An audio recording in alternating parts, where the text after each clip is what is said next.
Assalamualaikum warahmatullahi wabarakatuh. Perkenalkan, nama saya Ayu Wulandari, NPM 22051024. Saya dari Universitas Asahan. Di sini saya akan menjelaskan materi tentang integral permukaan lipat 3. Pada bagian ini kita akan memperluas pengintegralan dari bidang ke ruang yang dikenal sebagai integral lipat 3. Seperti pada bidang, kita mulai dengan bentuk yang sederhana, yaitu kotak, kemudian kita perluas untuk sembarang bentuk. Apa itu integral lipat 3? Integral lipat 3 adalah perluasan dari integral lipat 2 ke dimensi yang lebih tinggi. Pada integral lipat 3, mengintegralkannya terhadap volume. Misalkan W sama dengan A, B dikali C, D dikali P, Q. Sebuah kotak dengan ukuran sisinya B dikurang A, kemudian D dikurang C, dan P dikurang Q.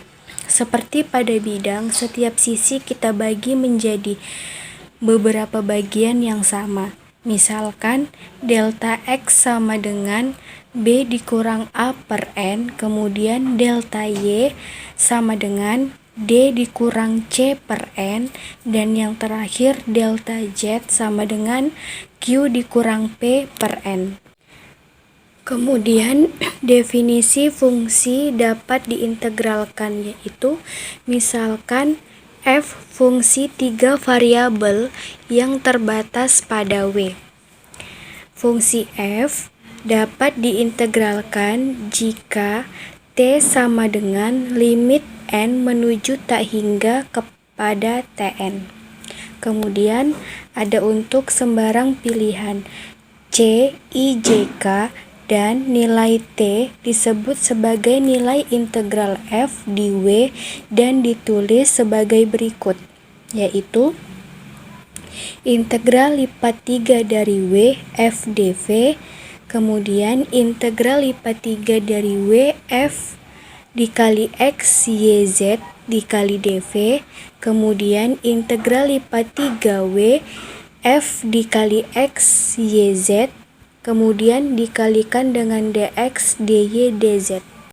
Seperti pada bidang, dapat diperlihatkan bahwa fungsi kontinu dapat diintegralkan.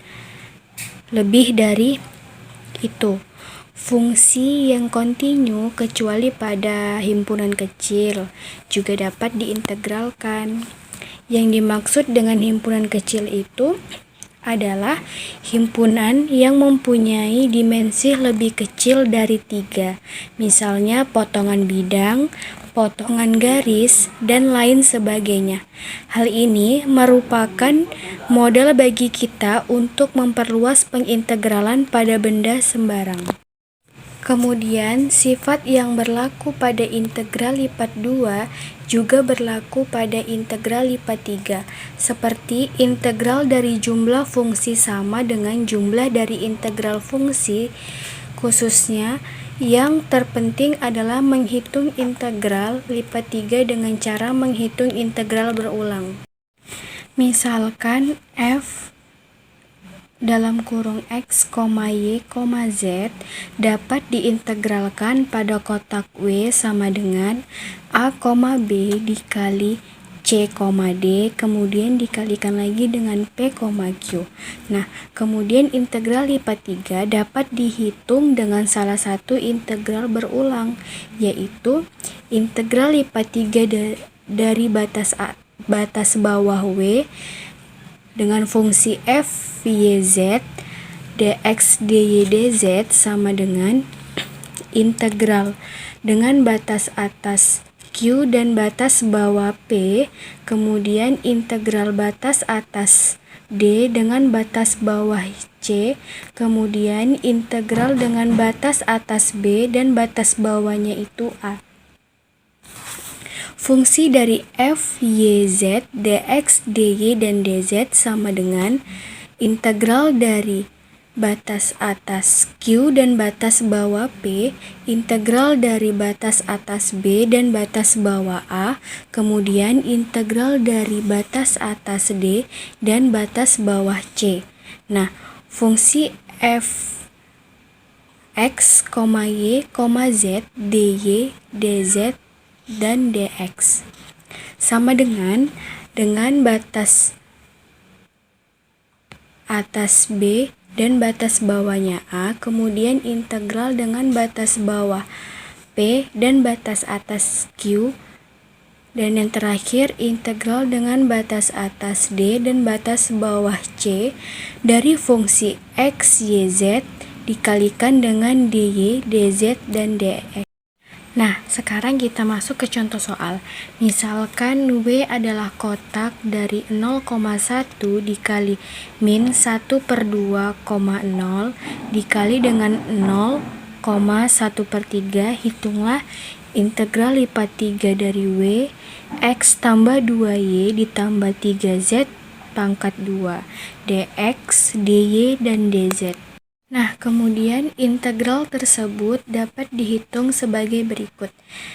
Tadi yang kita pakai itu yang pertama, yang untuk z-nya dulu, yang 0,1/3. Jadi, integral dari batas bawah 0 dan batas atasnya 1/3, kemudian integral dengan batas bawah min 1 dan batas atasnya 0, dan kemudian yang x-nya itu integral dari batas bawah 0 dan batas atasnya itu 1.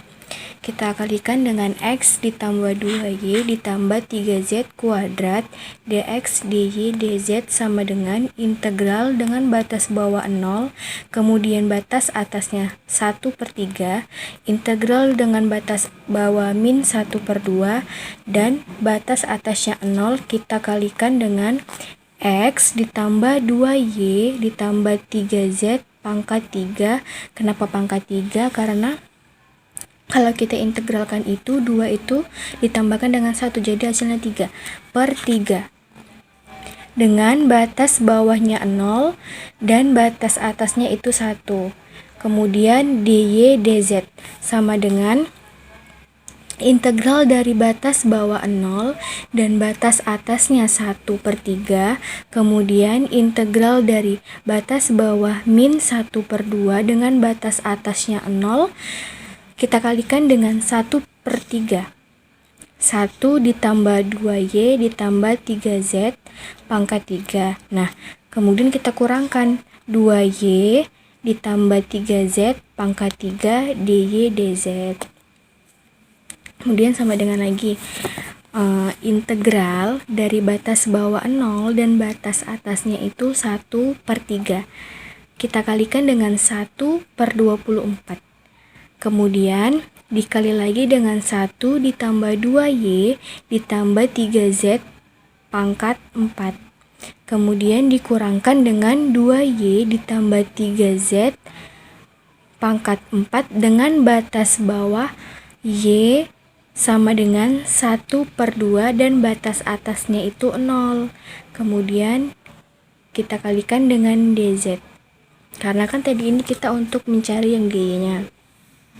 Kemudian integral dari batas bawah 0 dan batas atas 1/3, hasilnya tadi itu kan tetap sama ya, 1/24. Kemudian integral dari yang atas itu berubah menjadi 3z ditambah 1 pangkat 4 dikurangkan dengan 2 dikali 3z pangkat 4.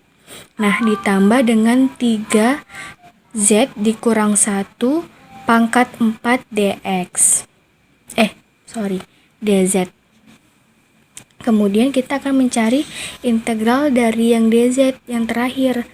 Jadi sama dengan 1/24 dikali 15, kemudian kita cari nih batas atas dan bawah untuk yang integral dari dz-nya, yaitu 3z ditambah 1 pangkat 5 dikurang 2 dikalikan 3z pangkat 5 ditambah 3z dikurang 1 pangkat 5 dengan batas bawah nya 0 dan batas atasnya itu 1/3.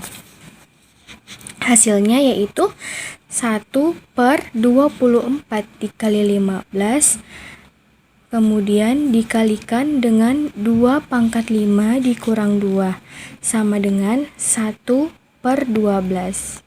Kemudian kita masuk benda sederhana atau himpunan sederhana. Pada ruang didefinisikan serupa dengan daerah fungsi, daerah definisi di bidang. Salah satu benda sederhana di ruang adalah benda yang dibatasi oleh dua grafik fungsi Z sama dengan P dengan anggota X dan Y, dan Z sama dengan Q dengan anggota X dan Y lebih besar sama dengan P dengan anggota X, Y. Nah, dengan daerah definisi fungsi merupakan himpunan sederhana pada bidang, seperti pada contoh gambar di atas. Pada materi integral IPA 3, kita akan masuk ke subbab yang berikutnya, yaitu tentang rapat massa dan pusat massa. Misalkan, diketahui benda padat dengan kerapatan massa di titik X, Y, Z yang dapat dinyatakan sebagai P, X, Y, Z. Untuk mencari rumus massa total, kita lakukan hal yang sama atau serupa dengan mencari total benda di bidang. M sama dengan integral IPA 3 dari V P dengan anggota X, Y, Z, dx, dy, dan dz. Dengan V menyatakan benda yang diketahui. Untuk mencari koordinat pertama pusat massa, kita hitung dahulu momennya terhadap bidang ZOY, yaitu mx sama dengan integral IPA 3 dari V xp x, y, z dx, dy, dz. Oleh karena itu, koordinat pertama pusat massa adalah x bar sama dengan mx per m. Nah, koordinat kedua dan ketiga dicari dengan cara serupa, yaitu y bar sama dengan my per m, sama dengan integral IPA 3 dari V, yang y-nya ini tadi kan untuk mencari y bar, makanya kita menggunakan y dikali p, kemudian x, y, z, dx, dy, dz per integral IPA 3 dari V, kemudian p, x, y, z, dx, dy per dz. Nah, untuk mencari yang z barnya itu sama dengan yang y bar tadi. Nah, kemudian kita masuk ke nilai rata-rata fungsi. Nilai rata-rata fungsi dari fungsi f, x, y, z di benda pada ruang V mempunyai bentuk yang serupa dengan di bidang, yaitu 1 per volume integral IPA 3 dari V dari fungsi f, y, z, dx, dy, dan dz. Asalkan integral fungsi tersebut ada dalam hal fungsi f kontinu dan volume atau kita simbolkan dengan V lebih besar dari 0, maka nilai rata-rata dapat dinyatakan sebagai f dalam kurung x0, y0, dan z0 untuk suatu titik. Berikutnya adalah contoh soal. Tentukan integral dari batas bawah 0, batas atasnya itu 2, kemudian integral dari batas atas 1 dan batas bawahnya itu 0, kemudian integral dari batas atas 4 dan batas bawahnya 0, x y kuadrat dikali dengan z pangkat 3 dz dy dx. Kemudian kita akan menyelesaikan soal dari pertanyaan sebelumnya, yaitu integral dari 0 dan batas atasnya itu 2, kemudian integral dari batas bawahnya 0 dan batas atasnya 1, integral dari batas bawahnya 0 dan batas atasnya 4, xy kuadrat z pangkat 3 dz dy dan dx, sama dengan integral dari batas bawah 0 dan batas bawahnya 2, kemudian integral dari batas bawahnya 0 dan batas atasnya 1, kita kalikan dengan xy kuadrat z pangkat 4 per 4 dengan batas bawah 0 dan batas atasnya itu 4. Kenapa 4? Karena jika diintegralkan pangkat 3-nya itu kita tambahkan 1 jadi 4. dy dan dx. Ini kita terlebih dahulu akan mencari nilai dari x-nya. sama dengan batas integral dari batas bawah 0 dan batas bawahnya itu 2, kemudian integral dari batas bawahnya 0 dan batas atasnya 1. Jadi kan kita akan mencari nilai integral dari 4 dan 0. Pertama kita rubah dulu z-nya menjadi angka 4.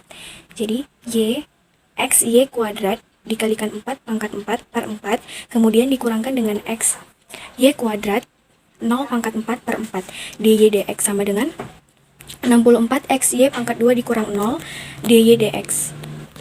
Nah, karena integral dari nilai z-nya udah diketahui, sekarang kita akan mencari integral dari nilai y-nya, yaitu dengan integral dengan batas bawah 0 dan batas atas 2, kemudian 64 xy pangkat 3 per 3 dengan batas atasnya 1 dan batas bawahnya 0 dx.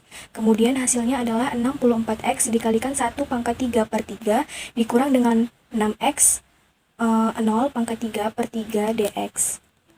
Nah, sama dengan integral dari batas bawah 0 dan batas atas 2, 64 per 3x dikurang 0 dx. Nah, karena nilai z dan y-nya sudah kita cari, kita sekarang akan mencari nilai dari integral yang x, yaitu 64 per 3 dikali dengan x kuadrat per 2 dengan batas bawah 0 dan batas atasnya itu 2. Jadi, 64 dikalikan dengan 2 kuadrat dikurang 64 dikalikan dengan 0 kuadrat per 6. Hasilnya yaitu 64 dikali 4 pangkat 2 per 6 dikurang 0, yaitu 128 per 3. Nah, itu saja materi yang dapat saya sampaikan. Lebih dan kurangnya saya mohon maaf. Assalamualaikum warahmatullahi wabarakatuh.